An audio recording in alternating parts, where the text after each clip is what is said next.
They laughed at Earth again, the Galactic Union. Yes. Sitting in their golden chairs and wide halls, smiled when they read the human plan. A blueprint of a ship so big, so quiet, so deadly, it sounded like madness, the Krath admiral who had ruled war for 200 years chuckled. No one can build that. He said, not even the humans, the others agreed. It's too large, too fast, too silent. A ship that could move without sound, hide from all sensors, and erase fleets without firing a single missile. It was a dream, a human dream in dreams. They thought, don't scare empires, but Earth did not respond. Earth simply vanished from the meetings. No more updates, no more blueprints, only silence. While the rest of the galaxy watched, Earth had gone quiet, too quiet. In the cold shadows of Saturn's rings, deep in the dark side, where scanners failed and no light reached, construction began. They called it Project Ghost. No chatter. No traffic, not even drone signals were leaked. Even the workers were blindfolded when entering. Every part was delivered by hand. Every blueprint was paper only. Humans were hiding something, and no one knew why. A year passed, then 2, then 5, and still, Earth said nothing. Some thought they had failed, some said they had given up, but some feared the silence more than the laughter. Then one day the signal came. A message from a human cargo ship, last seen delivering supplies to Saturn. The signal was broken, static-filled, full of fear. Out. Only 5 words came through before it cut. Out. It woke up too early. The Union listened again and again, trying to decode more. But that was all they had. It woke up too early. What woke up? Curiosity turned into fear. The Union sent a small probe towards Saturn. It vanished. Then they sent a cloaked scout ship that too disappeared. No debris, no black box. No signal, just gone. Then came the next message, a single word received. Across 70 sectors, in human language, in alien tongues, in old dialects forgotten by time, the word was burned into every satellite. Every mainframe, every ship screen, the word was observe. It shook the council. It wasn't a threat. It wasn't even a warning. It was a statement, a command. For the first time in 3,000 years, the Galactic Union held a private meeting in the deep vaults of Solum Prime. They invited no humans, no outsiders. Only warlords, engineers, and ancient species who had survived extinction once before. What? Are they building? Asked the Hive Queen, her voice like fire on ice. Something they were told they couldn't, answered the Vex technician. And if they finish it? There was silence. Only silence. The last time humans were mocked. They built the silent needle ships that sliced moons in half without weapons. For that, they built the Pulse Storm's black energy bombs that destroyed only machines, not life. Before that, they turned death worlds into gardens. But this was something else. This was no weapon, no fleet, no superbomb. This was one ship, one creation, one whisper of war, and no one could find it because humans weren't hiding it in space. They were hiding it in silence, in places where only they could hear. The name of the project, long removed from Union records, was now known in secret circles. It was no longer Project Ghost. It had a new name, Wraithborn. Ow. Legends said the old gods of Earth were spirits who moved without sound, who struck from shadows, who needed no armies, and now humans had. Remembered those stories? They were building their own gods. Steel gods with minds of war and hearts of silence. And the blueprint. It still existed, hidden inside a single data crystal, guarded by the last scientist who ever saw the ship before launch. His name was Dr. Elias Marr. He now lived inside a secure dome under Europa's ice. He had not spoken in years, they said. He muttered in his sleep, repeating one phrase again and again. It opened its eyes. It opened its eyes. And every time he whispered it, the lights flickered, not because of the cold, but because something was listening. The impossible blueprint was no longer just an idea. It had become something real, something alive, and very, very quiet. It began with a hum no one could hear across the edge of the Azeron sector. Ships went dark without a sound, no warnings. No attacks, no traces. One moment they were moving through space, the next they were gone. No explosion, no signal, no escape pod, just erased. The Galactic Union called it a natural anomaly, maybe a black hole, maybe a wormhole collapse. But deep inside, the commanders felt something else, something colder, something watching. The third fleet of the Euler Dominion vanished within 16 seconds. 10 capital ships, 20 escort destroyers, and hundreds of drones, they blinked out of all systems. Their last broadcast filled with static and fear, the only word heard was, "It's here," at first. No one wanted to believe it, not even the humans, because no one had seen it. No one had captured an image. Only shadows across metal and a pressure in the air like something breathing. It didn't move like a ship, it moved like a thought. The High Commander of the Kralon Empire demanded proof, sent his elite scout cruiser into the ghost zone. It had cloaking, reinforced shields, and mind protection against psychic attacks. But it didn't matter. 7 minutes after entering Saturn's outer reach, it vanished. Its last log showed one clear image before the feed ended, a shape, not made of metal, not made of light, but something else, a curve, like a wing, a body, without texture, like it was made of liquid night, and then the camera burned white. The footage spread quickly across the dark net. Some said it was fake. Others whispered a name in fear. Wraithborn. The Union called an emergency meeting. They needed answers, but Earth remained silent. Not a single human voice came forward. No leader, no representative, no warning. They had vanished behind their wall of silence, letting the galaxy tremble in the unknown. Then came the first real sign, on the moon world of Theron 5. Where scientists studied space-time anomalies, a young researcher named Pellin heard a knock. On his ship's hull, a knock in the vacuum of space. Impossible. When he opened the outer hatch, he found nothing. No person, no signal, only a small cube, glowing faint blue when scanned. It projected one sentence. "We warned you, Theron 5 was evacuated within the hour." The cube was locked away in the deepest vault of the Council, but within a week, the vault was empty, and the guards had no memory of it ever being there. Now, panic was beginning to spread, trade routes closed. All major species recalled their fleets. No one trusted the void anymore. No one trusted the dark. And no one trusted the silence. A few brave pirates tried to find Wraithborn, they thought. It was treasure, power, or some lost tech to sell. They never returned. Only their black boxes floated back. Each one had the same recording. A whisper in human voice, soft and calm, "Don't come looking." The Sheen Syndicate offered 10 million credits for any photo of the Wraithborn. They received thousands of fakes, but only one seemed real. Taken from a deep-range telescope, the image showed the silhouette of something massive. It didn't reflect light, it bent it, around it. The stars seemed twisted, warped, like the ship was not part of space. But space bent itself to hide it. The Sheen Syndicate collapsed within 3 days. No survivors. Only one message played on loop in their central station, a single human voice. Let the galaxy sleep. Across colonies and stations, humans began to act strange.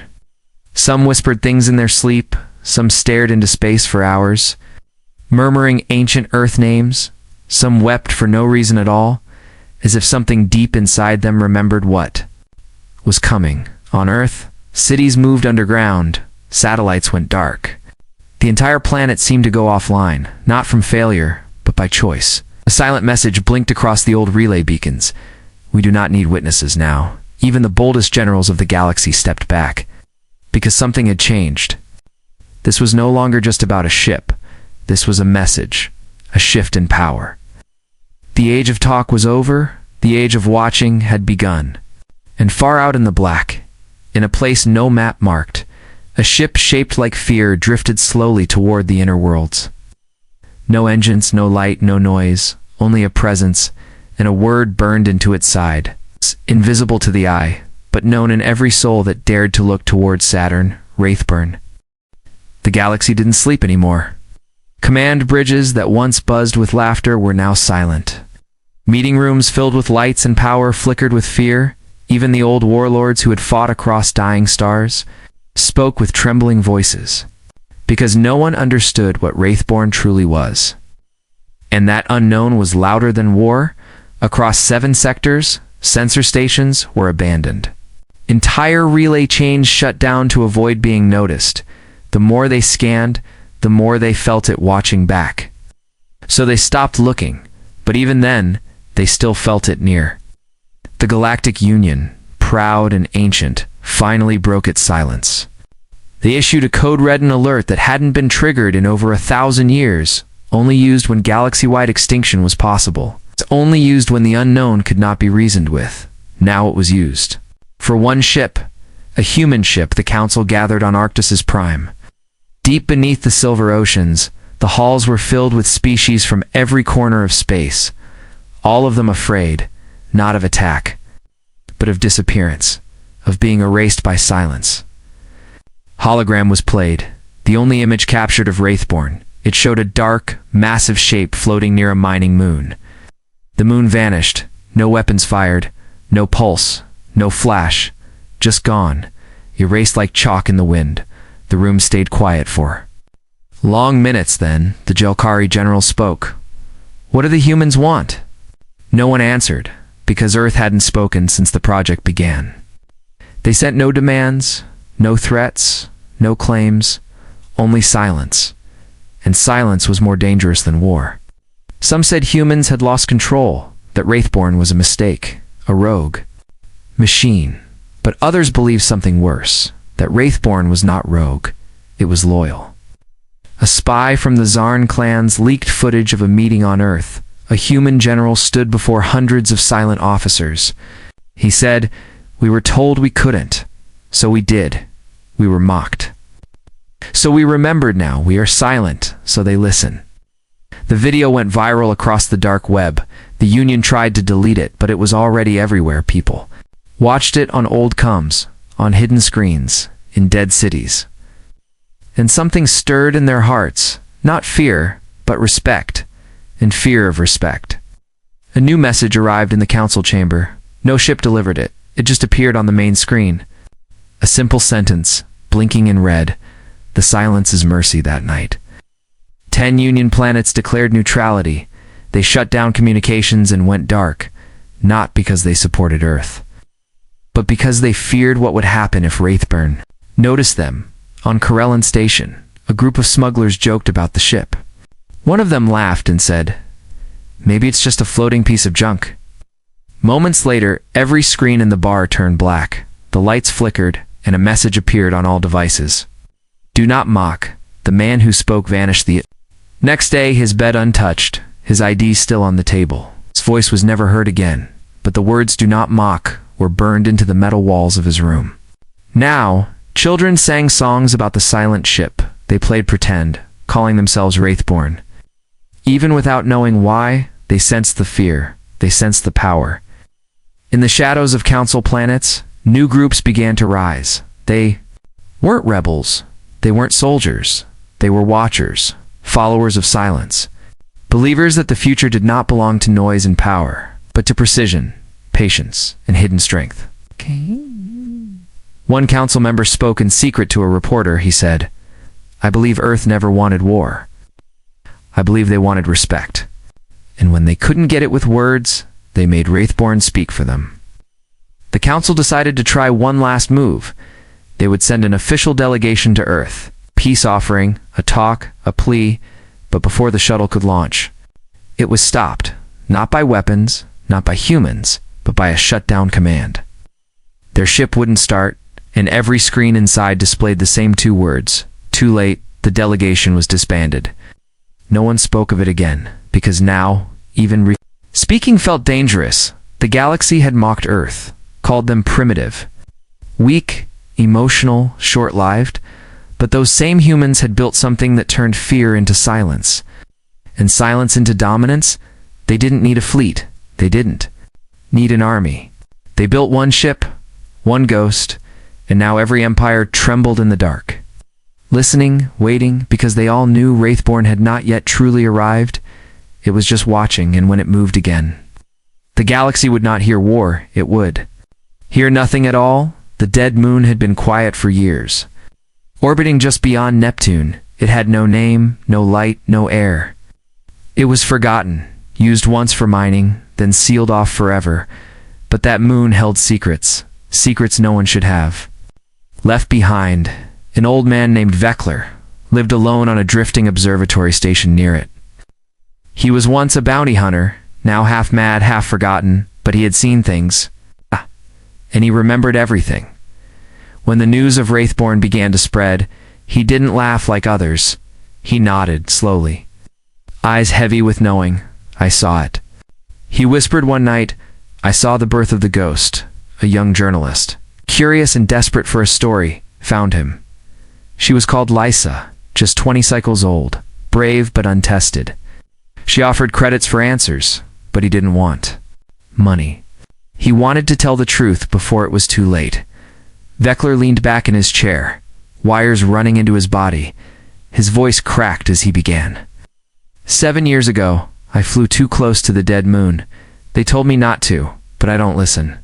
To fools, I felt the cold first, then the silence. It wasn't natural. He described a shape rising from the crater, not flying, just lifting like the air itself moved aside to let it pass. Black as the void, smooth, massive, not made of normal metal. He said it looked like it was alive, breathing slowly, watching everything, and yet, it made no sound. I tried to run, he said, but my ship stopped moving. My hands worked, but the ship didn't. I looked outside, and it was there, right beside me. He didn't see guns, or lights, or crew. But he felt something touch his mind, a presence, old, and calm, and endless. It didn't speak, but he understood. It showed him stars collapsing, fleets burning, and silence swallowing all.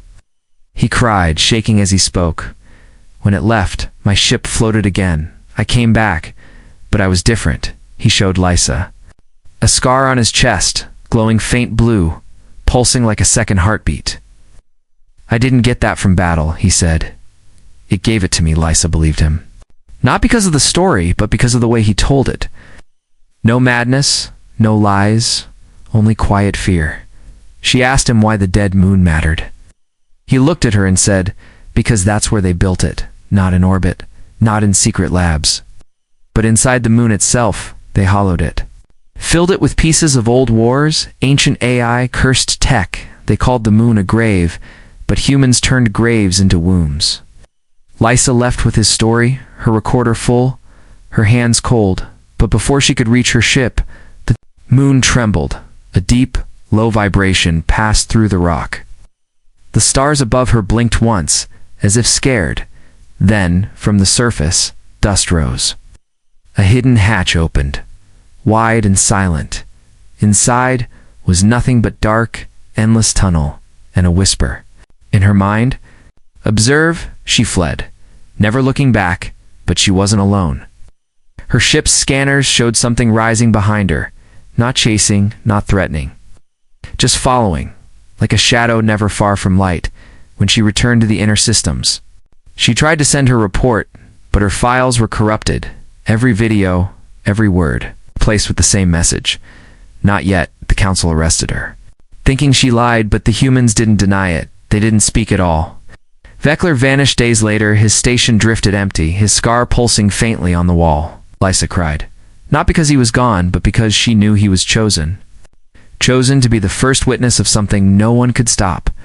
The dead moon was now sealed off again. Patrols were ordered to shoot any ship that came close, but none dared, because sometimes, late at night, they saw it hovering above the surface. That shape too big for space, too quiet to be real, just. Watching engineers studied the old mining logs of the moon, they found strange gaps, missing days, files deleted, names blacked out. As if someone had erased every clue, but one name remained, hidden in a forgotten archive, Project Hologod. It had no description, no crew listed, only one phrase under purpose.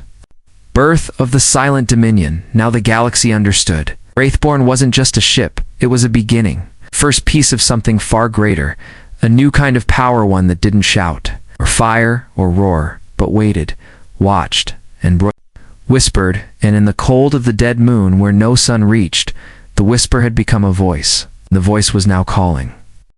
They called it suicide, but Captain Nira still launched her scout ship from the rim base of Veltra 9. She was young, calm, and foolish according to her peers, but she wasn't trying to fight Wraithborn. She only wanted to see it, speak to it, understand it, and she believed naively that humans wouldn't harm someone who came in peace. Her ship, the Silver Thread, was small, quiet, and fast. It carried no weapons. It's only a communication core and layered signal beacons. She sent a message on every known frequency, then waited. Hours passed, days even. Nothing came until her scanners detected a shadow in front of her. Not a ship, not a planet. Just darkness that bent space around it. It moved without movement. Her lights dimmed, though her systems were working fine. The shadow hovered silently, blocking the stars like a curtain of nothing. And then the Silver Thread began to drift toward it, gently, slowly, as if being pulled by a silent current. Nera's fingers shook over the console. But she didn't panic. She pressed the record button and spoke. "This is Captain Nira of Veltran Command. I come unarmed, seeking dialogue. I acknowledge Earth's silence, but silence can still carry meaning." The ship didn't respond, but something else did. Her comm screen flickered. A single line appeared, glowing soft red. "You are heard." Her heart jumped. This was the first communication Wraithborn had ever given. She continued. "Why now?" she asked. "Why? Reveal yourselves after years of quiet. Why strike without warning? What do you want?" The screen cleared, then slowly, new text formed. "Because the galaxy cannot hear truth spoken, so we let silence speak louder." Nira swallowed hard. The words were not angry, not cruel, but they chilled her all the same. She asked. Her final question, "Are you human?" This time the ship didn't reply in text. Instead, a soft light filled the cockpit, and she saw a face, a man, maybe 40 cycles old, stood in her vision, tall, calm. Wearing a black uniform with no symbols, his eyes were deep gray, like storm clouds over oceans. He didn't open his mouth. But she heard his voice clearly in her mind. "Was born on Earth. But I am not Earth. I am what Earth had to become." The vision faded. Her ship was released, drifting back slowly into open space. Nera sat frozen, breath shallow, heart racing. She had made contact, real contact, but when she tried to send the data back to Veltran Command, nothing worked. Her systems were intact, but all outgoing transmissions were blocked. A new message blinked on her console. "Your voice is not meant for them." She was forced to turn back, and when she reached base, she was greeted with suspicion and fear. Her ship was searched, her mind scanned, the footage of the encounter gone. Even her spoken logs were wiped clean. Only her memory remained. She told the council what she saw. But they didn't believe her. They said it was hallucination, space madness, or a psychic weapon. But she knew the truth, because at night, she still heard the voice in her dreams, and every morning, her screens showed one blinking message.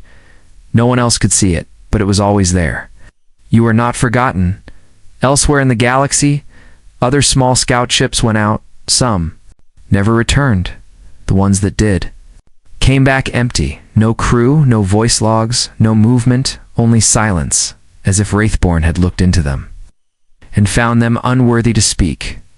One ship was found floating near the ruins of an old star station. Inside was one survivor, eyes burned. Hair white, voice gone, but he had written something on the wall with his own blood.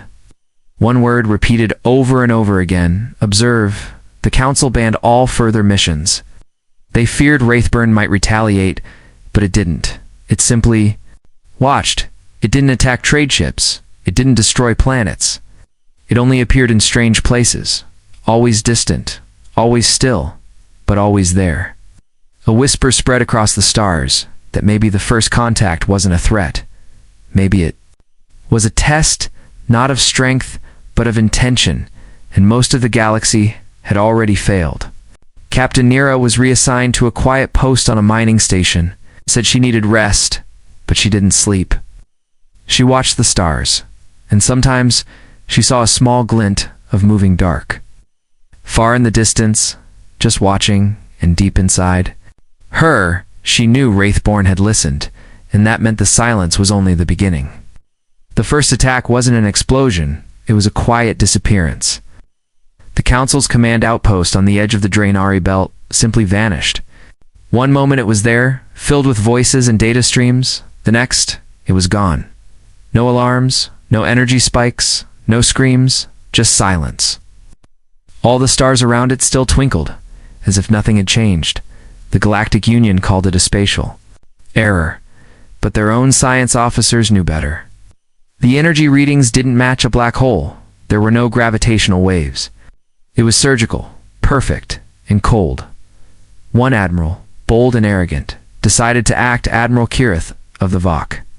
Empire assembled a fleet of 80 ships. He broadcast his declaration: "If Earth will not answer, we will take answers from them." They never reached Earth. Their final message was received across 12 systems. A single audio file, only static at first, then a whisper, "Return." After that, all 80 ships blinked out of existence within 21 seconds. No debris, no explosions, not even light escaped the collapse. It was war but without war. It was death but without a trace. War without sound, without warning. A war led by Wraithborn. The galaxy panicked. Command centers were evacuated. Capital ships refused to leave orbit. Fleets that once dominated trade lanes now huddled behind planetary shields because it wasn't a question of how to fight. It was a question of when Wraithborn would arrive, eh? Rogue fleet of mercenaries tried to track it. They used stolen human tech, dark AI, forbidden scanners. They lasted longer 50 seconds. Their last captain sent a message with trembling hands. "I see it. It sees me." And then silence. The ship wasn't using weapons, wasn't burning cities or launching invasions.